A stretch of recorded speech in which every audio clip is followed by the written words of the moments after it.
Penjelasan muscle knowledge lebih jauh lagi. Begini maksud penjelasannya. Seseorang ambil sekolah ekonomi di Amerika, lalu dia ambil sekolah sampai S3 di Illinois University. Akan berbeda dengan yang mengambil di Wharton atau di Stanford University. Kalau di Indonesia, mau itu UI, UGM, UNPAD, ITS, atau apapun, mazhab pelajaran ekonominya hampir sama satu dengan yang lainnya. Namun di Amerika, mazhab Illinois University misalnya itu berbeda dengan keilmuan dari Ivy League kampus. Kalau dari kampus ekonomi non-Ivy League, tempat berkarir atau tempat kerjanya akan beda dengan lulusan Ivy League. Ivy League kampus seperti Yale, Columbia, Harvard, Cornell, Princeton, dan lain sebagainya akan punya muscle knowledge beda dengan yang dari kampus Illinois. Dari Illinois biasanya ke IMF, ke World Bank, ke bank konvensional, ke lembaga lainnya. Namun dari Ivy League akan pergi ke Wall Street. Dan yang ke IMF, ke World Bank akan memuja lembaga rating yang namanya Moody's atau S&P, Standard and Poor's. Sedangkan yang ke Wall Street gak peduli dengan rating dari lembaga tersebut. Wall Street punya rating sendiri, yaitu menunggu komentar JP Morgan, komentar Goldman Sachs, baru mereka invest atau cabut investasi dari sebuah bisnis atau sebuah wilayah karena komentar JP Morgan atau Goldman Sachs. Rating JP Morgan, Goldman Sachs tersebut di Wall Street dipercaya 70%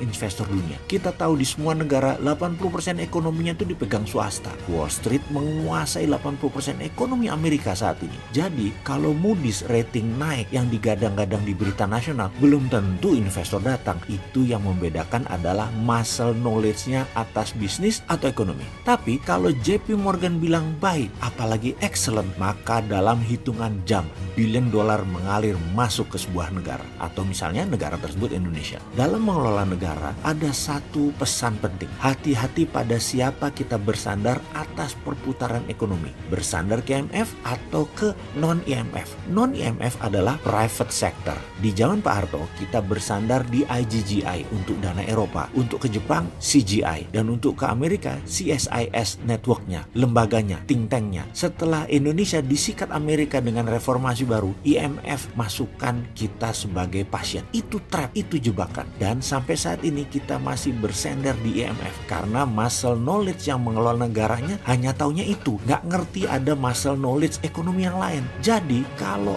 hal ini nggak jalan, solusinya bagaimana? Ke depan, ya ubah timnya. Jangan pakai muscle knowledge yang lama. Ubah mindset dengan mengubah orangnya. Dan kita tahu, ubah mindset itu tidak mungkin jika tidak dengan orang baru. Kemudian, apa yang harus dilakukan pemerintah sekarang? Rampingkan BUMN. Sudah 3 tahun kita ngomongin hal ini. Dan akhirnya boroknya kebuka juga. Oh iya, dengan catatan jangan lupa orang lama yang namanya Rinso tetap harus bertanggung jawab. Kan dia dan CS-nya yang bikin ekonomi Indonesia ini belangsak. Dan berikutnya adalah kita target lepas dari IMF.